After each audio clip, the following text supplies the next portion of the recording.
Hi friends, നമ്മളിന്നിവിടെ ചെയ്യാൻ പോണ question electric charges and fields എന്ന ചാപ്റ്ററിലെ എക്സസൈസ് 1.10 ആണ്.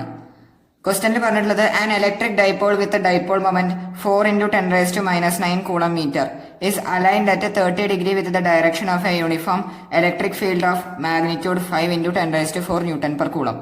അതായത് ഒരു യൂണിഫോം ഇലക്ട്രിക് ഫീൽഡിൽ നമ്മളൊരു ഇലക്ട്രിക് ഡൈപോളിനെ പ്ലേസ് ചെയ്തിട്ടുണ്ട്. ആ ഇലക്ട്രിക് ഡൈപോളിന്റെ ഡൈപോൾ മൊമെന്റ് 4 × 10⁻⁹ കൂളം മീറ്റർ ആണ്. 30 ഡിഗ്രിയിലാണ് നമ്മൾ അലൈൻ ചെയ്തിട്ടുള്ളത്. അങ്ങനെയാണെങ്കിൽ ചോദ്യം calculate the magnitude of torque acting on dipole. അവിടെ ആക്ട് ചെയ്യുന്ന ടോർക്കാണ് നമുക്ക് കാൽക്കുലേറ്റ് ചെയ്യേണ്ടത്. ഇതെങ്ങനെയാണ് ചെയ്യാന്നുള്ളത് നോക്കാം. സോ യൂണിഫോം മാഗ്നറ്റിക് ഫീൽഡിനെ നമ്മൾ എങ്ങനെയാണ് റെപ്രസെന്റ് ചെയ്യുക?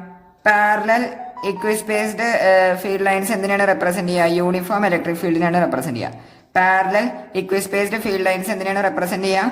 യൂണിഫോം ഇലക്ട്രിക് ഫീൽഡിനെയാണ് റെപ്രസെന്റ് ചെയ്യുക. സോ ഈ ഇലക്ട്രിക് ഫീൽഡിന്റെ ഇന്റൻസിറ്റി എന്ന് പറയുന്നത് 5 × 10⁴ ന്യൂട്ടൺ പെർ കൂളാണ്. ഇനി നമ്മളൊരു ഇലക്ട്രിക് ഡൈപോളിനെ എങ്ങനെ എന്ത് ചെയ്തു? പ്ലേസ് ചെയ്തു. ഇലക്ട്രിക് ഡൈപോൾ എന്ന് പറയുമ്പോൾ ഒരു മൈനസ് ചാർജ് ഉണ്ടാവും, ഒരു പ്ലസ് ചാർജ് ഉണ്ടാവും. ഒരു മൈനസ് ചാർജ് ഉണ്ടാവും, ഒരു പ്ലസ് ചാർജ് ഉണ്ടാവും. ഇങ്ങനെ നമ്മൾ എന്ത് ചെയ്തിരിക്കണം? സെപ്പറേറ്റ് ചെയ്തിരിക്കണം. 2 ഈക്വൽ ആൻഡ് ഓപ്പോസിറ്റ് ചാർജസ് ആണല്ലോ. സോ ഇതിന് ഈ ആംഗിൾ എന്ന് പറയുന്നത് 30 ഡിഗ്രിയാണ്. ഇലക്ട്രിക് ഫീൽഡുമായിട്ട് ഉണ്ടാക്കുന്ന ആംഗിൾ 30 ഡിഗ്രിയാണ്. ഡൈപോൾ മൊമെന്റ്, ഇതിന്റെ ഡൈപോൾ മൊമെന്റ് തന്നിട്ട് എത്രയാണ്? 4 × 10⁻⁹ കൂളം മീറ്റർ ആണ്. അങ്ങനെയാണെങ്കിൽ ചോദ്യം calculate the magnitude of the torque acting on the dipole. Torque acting on ഡൈപോളിന്റെ ഇക്വേഷൻ എന്താണ്? Torque tau equal to P cross E. Torque tau equal to P cross E, അതായത് P E sine theta അല്ലെ?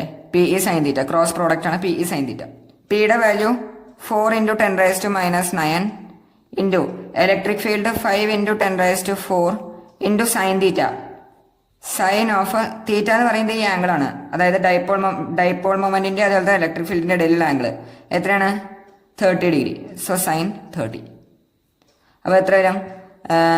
4 × 10⁻⁹ into 5 × 10⁴ sine 30യുടെ value എത്രയാണ്? Sine 30യുടെ value 1/2. That is 2 10 into 10⁴ into 10⁻⁹ that is 10⁻⁵ 10⁻⁵ 10⁻⁴ അല്ലേ? 10⁻⁴ newton per newton metre square ആണ് answer വരിക. Newton metre ആണ് answer വരിക. 10⁻⁻⁴ ന്യൂട്ടൺ മീറ്റർ. 10⁻⁻⁴ ന്യൂട്ടൺ മീറ്റർ ആണ് ആൻസർ. സോ ടോർക്ക് എത്ര വന്നു? Torque tau equal to 10⁻⁻⁴ newton metre. ഞാൻ വിചാരിക്കണം എല്ലാവർക്കും ക്വസ്റ്റ്യൻ മനസ്സിലായെന്ന് വിചാരിക്കണം. എന്തെങ്കിലും ഡൗട്ട് ഉണ്ടെങ്കിൽ നിങ്ങൾക്ക് കമന്റ് ബോക്സിൽ അറിയിക്കാവുന്നതാണ്. ഡൗട്ടുകളൊന്നും ഇല്ലെങ്കിൽ സബ്സ്ക്രൈബ് ചെയ്യുക, ലൈക്ക് ചെയ്യുക, ഷെയർ ചെയ്യുക. Thank you.